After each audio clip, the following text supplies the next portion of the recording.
اعوذ باللہ السمیع العلیم من الشیطان الرجیم بسم اللہ الرحمن الرحیم الحمدللہ وکفی والسلام علی عباد الذین اصطفی ان اللہ ملائکۃ یصلون علی النبی یا ایھا الذین آمنوا صلوا علیہ وسلموا تسلیما لبیک وسعدیک اللہم صل وسلم بارک علی سیدنا محمد النبی الامی الحبیب الی القدر عظیم الجاہ وعلی آلہ وصحبہ بارک وسلم۔ ناظرین، اللہ ہے بس پیار ہی پیار کے عنوان کے تحت ہم اللہ کے پیارے پیارے ناموں کا ذکر کرنا چاہ رہے ہیں۔ سارے اچھے نام ہیں اس کے، اپنا کوئی نام نہیں ہے۔ اللہ کے ناموں میں ایک نام الملک بھی ہے، اور مالک بھی ہے، اور ملک بھی ہے۔ اور ملک کہتے ہیں جو مملوکہ شے پر تصرف کر سکتا ہو، جس کے ملک میں کوئی شے ہو۔ اللہ وہ مالک ہے کہ تمام مخلوقات اس کے ملک میں ہے، اور تمام مملوکہ مخلوق پر اس کا تصرف ہے۔ اللہ کا ذکر کرنا آسان نہیں ہے۔ وہ مالک ہے، میں مالک کہوں یا ملک کہوں، اللہ پاک دونوں نام ہیں۔ اور بعض بزرگوں نے بھی آپس میں گفتگو کی ہے، کیونکہ مالک میں حرف زیادہ ہے تو اس کا پھیلاؤ اور اس کا ثواب بھی زیادہ ہے۔ عدد بھی 100 ہو جاتے ہیں، اور الملک کے عدد 99 ہیں۔ لیکن مالک کسی شے کا مالک ہونا، اور یہ ملکیت مجازن جو ہے وہ عارضی بھی ہو سکتی ہے، اور ملک جو ہے اس کی ملکیت کا تصرف ملک بادشاہ کو کہتے ہیں۔ اور مالک اسی حلقہ ملک میں آپ اپنی جائیداد کے مالک ہوتے ہیں، لیکن آپ کے علم میں ہوگی یہ بات کہ آپ جس ملک میں جس چیز کے مالک ہیں، اصل میں اس حکومت کی اجازت سے چند سال، کسی 90 سال کے پٹے پہ جائیداد ملتی ہے، بڑھتی رہے لیکن اجازت ہوتی ہے، اور پھر ملک چاہے تو آپ کی جائیداد آپ سے واپس لے سکتا ہے۔ بادشاہ چاہے، حکومت چاہے تو آپ کی شے کو واپس لے سکتا ہے۔ تو اصل تو ملک ہے، بادشاہ ہے، اور اللہ تو مالک الملک ہے۔ قل اللہم مالک الملک تؤتی الملک من تشاء وتنزع الملک من تشاء۔ آپ فرما دیجئے کہ مالک الملک اللہ کی ذات ہے۔ کہیں یہ بھی ہم نے محبت میں سنا کہ میں تو مالک ہی کہوں گا کہ ہو مالک حبیب، کہ محبوب و محب میں نہیں میرا تیرا۔ بڑی پیار و محبت کی بات ہے، لیکن کیا اللہ کے سوا کسی اور کو ہم مالک کہہ سکتے ہیں، یا وہ مالک ہوتا ہے؟ تو جہاں اللہ نے یہ فرمایا قل اللہم مالک الملک، آپ فرما دیجئے کہ مالک الملک اللہ تعالیٰ ہے، تمام ملک کا مالک اللہ تعالیٰ ہے۔ تو یہی بھی تو فرمایا کہ تؤتی الملک من تشاء وتنزع الملک ممن تشاء۔ اللہ جسے چاہتا ہے ملک عطا فرماتا ہے۔ کسی ایک خطہ اراضی کی ملکیت ہو، یا کوئی ملک وسیع، یا مشرق و مغرب، اللہ مخلوق تو مخلوق ہی ہے نا۔ اگر اللہ تعالیٰ کسی کو کسی شے پر تصرف دے دے تو وہ مالک حقیقی نہیں ہوتا، لیکن مجازن مالک ہوتا ہے۔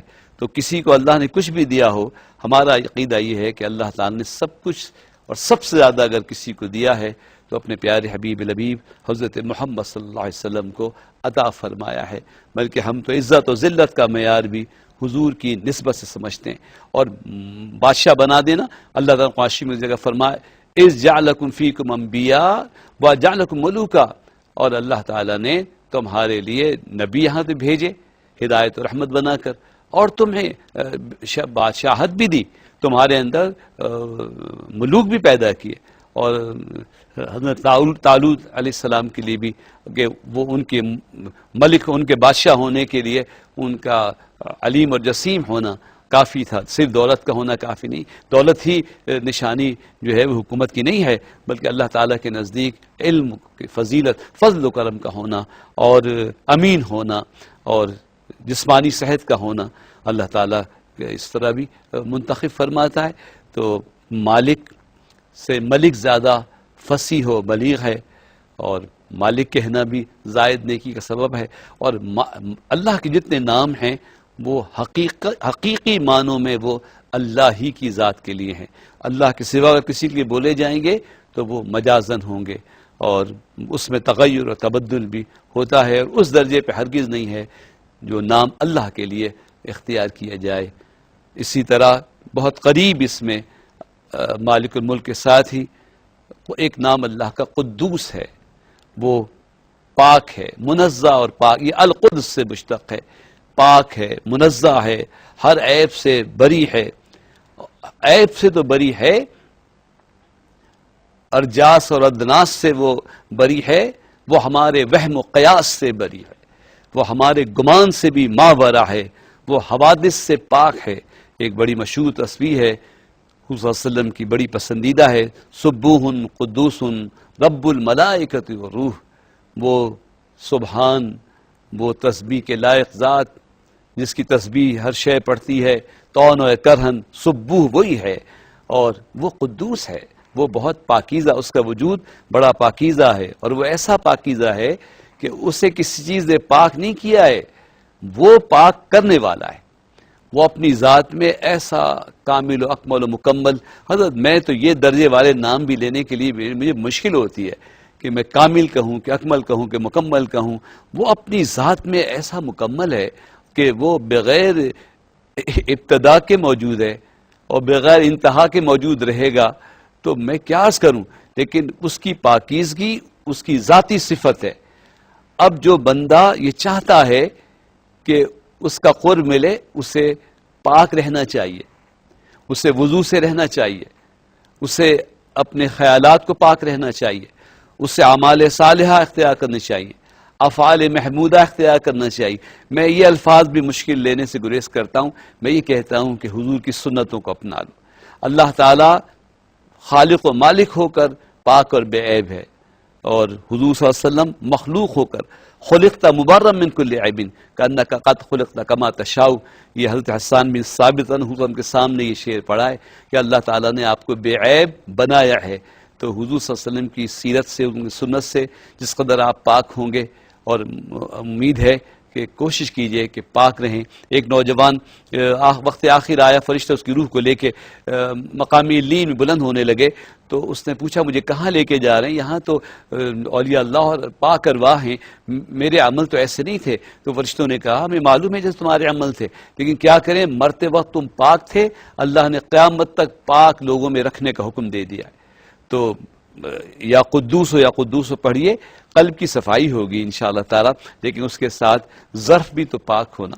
مظروف کا حکم تو ظرف کے، تب بارش کا پانی پاک ہے، لیکن جیسے برتن میں ہوگا اسی پانی پہ ویسے ہی حکم لگے گا۔ اللہ تعالیٰ مجھے بھی اور آپ کو بھی پاک اور صاف رہنے کی، اور طہارت جو ایمان کا نصف ہے، طہارت جو عبادت کی بنیاد ہے، نماز بغیر وضو کے نہیں ہے لیکن وضو بغیر نماز کے ہے۔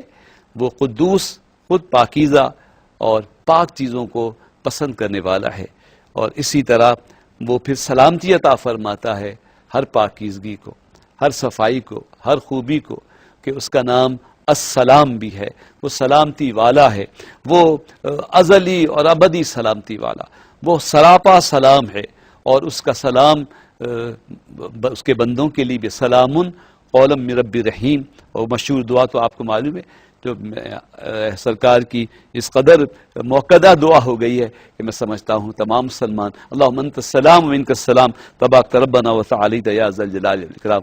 وہ واقعہ بھی آپ کے ذہن میں ہوگا کہ ام المومنین خدیجہ کبریٰ تشریف لے گئی تھی، اور ایک عرصے کے بعد وحی کا نزول ہوا تھا، تو حضور صلی اللہ علیہ وسلم نے فرمایا کہ خدیجہ مبارک ہو، آج وہ فرشتے بھی آئے تھے اور اللہ نے آپ پر سلام بھیجا ہے۔ تو ام المؤمنین رضی اللہ عنہ فرمایا ان اللہ هو السلام ومنہ السلام، اللہ خود سلامتی، خود سلام ہے، اور بے شک اسی کی طرف سلام ہو، اور اس کا سلام ہو یا رسول اللہ آپ پر اور جبریل علیہ السلام پر، سلام لانے والے پر بھی سلام ہو۔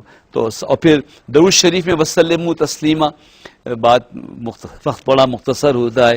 درود شریف، درود ابراہیمی اپنی جگہ ہے، لیکن سلام کے بغیر قرآن کے حکم کی تعمیل مکمل نہیں ہوتی، اس لیے نماز کے علاوہ، اور اس نماز میں تو السلام علیک ایھا النبی سلام پہلے آ جاتا ہے، درود ابراہیم بعد میں، لیکن پورا حکم جو ہے ان اللہ و ملائکۃ یصلون علی النبی، یا ایھا الذین آمنوا صلوا علیہ وسلموا تسلیما، درود بھی پڑھو، سلام بھی پڑھو، الصلاۃ والسلام علیک یا سیدی یا رسول اللہ۔ ایک لفظ مجھے کہنے دیجئے کہ مسلم کہتے اس کو ہیں جو دوسرے کو سلامتی دینے والا ہو۔ وَسَمَّاكُمُ الْمُسْلِمُونَ، اللہ تعالیٰ نے ہم کو جو مسلمان کہا ہے تو اس لیے کہا ہے کہ ہم دوسروں کو سلامتی دینے والے بنے۔ مسلمان کے لیے نہیں، پوری انسانیت کے لیے مسلمان جو ہے وہ سب کے لیے سلامتی دینے والا ہے۔ اللہ تعالیٰ ہمیں سلامتی دے اور ہمارے ذریعے دوسروں تک سلامتی پہنچے، یہ صفت اپنے اندر سلامتی والی پیدا کریں۔